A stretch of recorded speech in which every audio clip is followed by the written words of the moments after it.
Hey, what's going on everybody, and welcome back. Today we're going to be taking a look at this gaming mouse. This is the T-Wolf X3 gaming mouse. Budget friendly sort of contender that's been popping up all over AliExpress and Temu at the minute. So let's get into it. So right off the bat, I'm not going to go through what you get in the box because you just get your basic sort of stuff. Obviously you get the mouse, there is usually a dongle in there, but I have it plugged into the PC at the minute, and then you get your user manual and a USB Type-C charging cable. So I'm not really going to go through what's in the box because it's the same as pretty much what you get with every sort of mouse. So design and build quality wise with this mouse, the design is like kind of clean, sort of maybe aggressive sort of style if you want to sort of look at it that way. It doesn't really have side grips, but I don't think it really needs them with all the cut out in the side of the mouse. It sort of acts a bit like a grip. Weight wise, it's not a heavy mouse, but it's not as light as some people might like it, which can be quite misleading when it's designed to look like a lightweight mouse. My current mouse that I use is an Attack Shark X11, which is that there, and this one is way lighter than this one. Official weight, I am not actually sure of because I don't have a scale to weigh it with. I will just have a quick look on AliExpress or something and see if they've got the weight of it.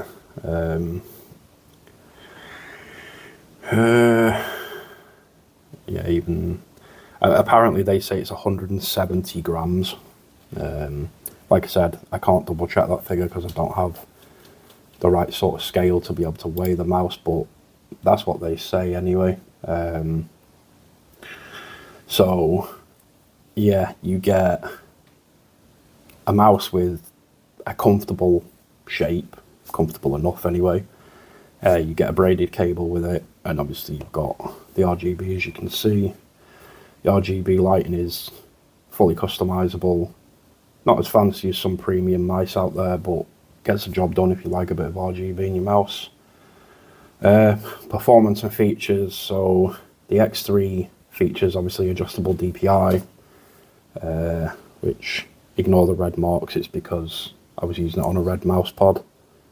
But yeah, this button here changes your DPI. The DPI goes all the way up to 12,000. Now I've used this mouse for around 2 weeks and it's been pretty good, to be fair. I don't have my DPI as high as 12,000, but it's been a decent mouse. There's like no jitter, no weird acceleration on the mouse or anything like that. The buttons are clicky. They have quite a nice sort of feel to them. The wheel is sort of nice tactile wheel. It doesn't just sort of spin freely like some cheap mice do. It's quite precise, which would be good for sort of your MOBAs and your FPS games. I played a bit of like Call of Duty with it. I played a bit of Arc Raiders with it, and it held up perfectly fine.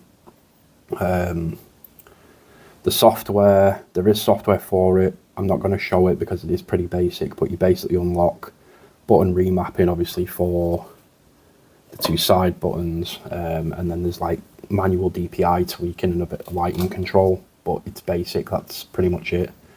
But as basic as it is, the software works pretty well, to be fair. So for me, would I be using this mouse? Like, I wouldn't swap out my X11 for it. I quite like Attack Shark mice.